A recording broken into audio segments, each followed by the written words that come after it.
Classificação indicativa. Livre para todos os públicos.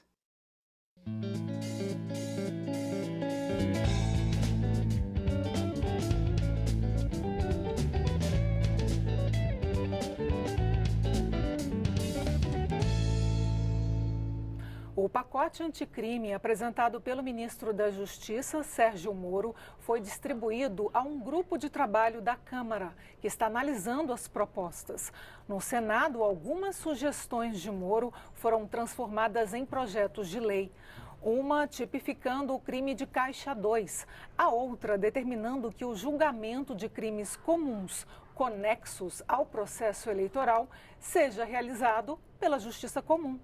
Quem conversa comigo sobre o pacote anticrime é o deputado delegado Pablo, do PSL do Amazonas. Eu sou Aline Machado e este é o Palavra Aberta, um programa da rádio e da TV Câmara.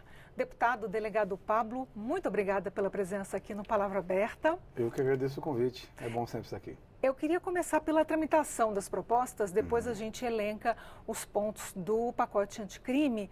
Sobre a tramitação, por que as duas casas legislativas optaram por uma tramitação fatiada na Câmara e no Senado? Foi uma opção desde a propositura do projeto pelo ministro Sérgio Moro. Ele apresentou primeiro um pacote anticrime, que contempla um combate a crimes convencionais, a redução de homicídios no Brasil e a crimes de corrupção. E esse pacote ele acabou se conflitando um pouco com a chegada do pacote com a Previdência, da Previdência que chega na Câmara ao mesmo tempo. E isso fez com que os ritos fossem colocados de maneira diferente aqui e no Senado. Porque lá no Senado eles não estão debatendo a Previdência ainda, por isso eles conseguem avançar com as matérias, enquanto nós temos que colocar a Previdência como prioridade. Fazendo com que o pacote anticrime seja reproduzido em propostas legislativas, lá no Senado. Lá no Senado, algumas propostas legislativas foram, inclusive, até ressuscitadas, tiradas de dentro de gavetas, estavam paradas, que tinham muito a ver com aquilo que o ministro ia procurar fazer. E também para tentar fazer o papel que essa casa tem, que é o de legislar. Não cabe nem ao Judiciário, nem tampouco ao Executivo fazer leis, atribuição a princípio nossa. Por isso que o Senado já rapidamente resgatou alguns assuntos polêmicos que estavam em discussão em outros locais. E vamos discutir isso aqui, dentro do Congresso Nacional. Deputado delegado Pablo, vamos falar sobre os pontos do pacote anticrime? Se der Muito tempo, bom. porque é muita coisa, mas eu vou tentar levantar o que eu elenquei como principais. O senhor pode sugerir também, por favor. A gente fala primeiro da questão do Caixa 2, a questão da criminalização do Caixa 2, que hoje não é considerado crime. É importantíssimo falar sobre isso, porque o Caixa 2 ele é dinheiro público colocado no financiamento de campanhas de pessoas particulares. Então, o cidadão comum ele entrega o seu dinheiro ao poder público, acreditando que aquilo vai ser utilizado de maneira responsável, e esse dinheiro acaba sendo usado para um sem número de coisas, inclusive financiar campanhas.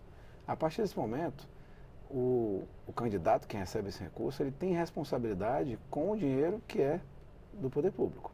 Por isso que é tão importante se criminalizar essa conduta. Senão, outras condutas onde o dinheiro público é gerido por particulares não teriam tratamento igualitário. Então, é importante que, inclusive, esses projetos do Caixa 2 e o pacote de crime tenham tramitações velozes e que dê uma resposta rápida para a sociedade. Agora, o segundo ponto aqui, em relação à prisão já na segunda instância.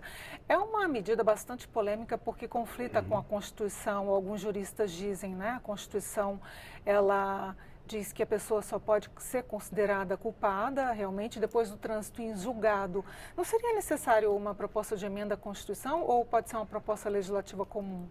A intenção do ministro Sérgio Moro, eu acredito, é tentar trabalhar o máximo de situações possíveis que a sociedade pede urgência de medidas.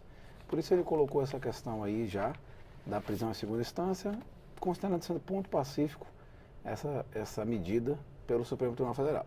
A partir do momento que o Supremo disse que a prisão em segunda instância é válida, a ideia do pacote de maneira ousada já é colocar isso em forma de lei. Porque é uma jurisprudência e ele quer aproveitar. Exatamente, um entendimento consolidado. O problema é que, como os magistrados possuem liberdade para decidir, é necessária uma legislação para dar um ponto final nesse tema. E não haver uma dúvida a respeito da questão se Porque o que aconteceu agora recentemente? Mesmo com o julgado favorável, alguns próprios ministros do Supremo estavam entendendo aquilo que você falou, que não é constitucional, uma prisão, e colocando alguns réus em liberdade. E para pacificar isso, só com a legislação. Mas não precisa ser uma PEC. Isso a CCJ vai decidir, eu tenho uma opinião específica, exclusiva minha, apesar de eu achar que é ganho para o país que seja legislado rápido. É importante que a CCJ se debruce sobre o tema e lá tem 66 membros para dizer se é constitucional ou não. Outra proposta também do pacote que faz um diálogo com a questão da prisão em segunda instância, ou seja, antes do trânsito em julgado, é a questão do leilão, não é? Do leilão de bens de pessoas que estão com condenação em segunda instância. Eu fui delegado da Polícia Federal por 12 anos e tive a felicidade de trabalhar combatendo o crime organizado. E nesse combate, o mais importante que você entende é que a veia que se tem que atingir do crime organizado é a financeira. Isso implica em apreensão de bens, em sequestro de ativos. Questão das multas também. Aplicação de multas, exatamente. E como é que você vai fazer para atingir a organização criminosa, pegando ela na veia financeira? Dilapidando esse patrimônio que era usado de maneira desviada para financiar as organizações criminosas. Por isso que é importante vender os bens de maneira antecipada. Não só porque eles ficam se deteriorando nos pátios, se acabando nos locais, mas também porque quando você faz isso, você acaba desarticulando o crime indiretamente, através de onde mais dói para o crime, que é no bolso. Agora, excludente de ilicitude, que é talvez o tema mais polêmico, pelo menos os partidos mais à esquerda no espectro ideológico têm batido de frente aqui, falando que é um perdão para o policial que matar. Como que o senhor, principalmente como delegado, responde? Eu acho que é uma visão exagerada do tema, se falar em perdão. O que existe hoje é uma dificuldade de trabalho do policial. Ele sai de casa para colocar sua vida em risco, em prol da sociedade.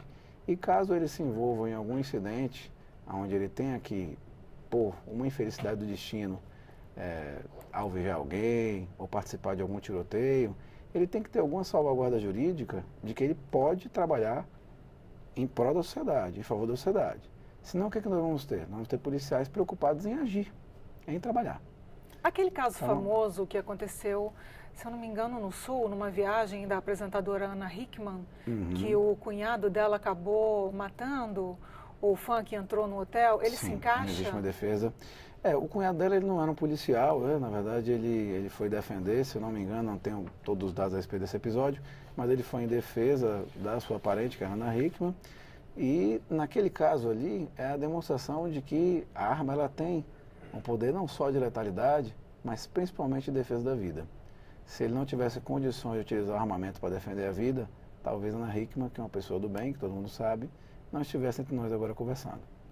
Então é preciso se ponderar não só essa questão da salvaguarda jurídica para os policiais trabalhar, mas também da utilização da arma como não instrumento de letalidade, mas sim de preservação da vida. Para o cidadão comum. Para o cidadão de bem. Deputado, sobre o regime fechado, porque a tônica da proposta do ministro Moro é fazer com que as penas fiquem mais rígidas e a progressão de pena ela se torne mais difícil também. Para que casos específicos? Para a reincidência ou para outros tipos de casos também? Nós temos crimes muito graves que recebem penas brandas e crimes que não são tão graves que recebem penas severas.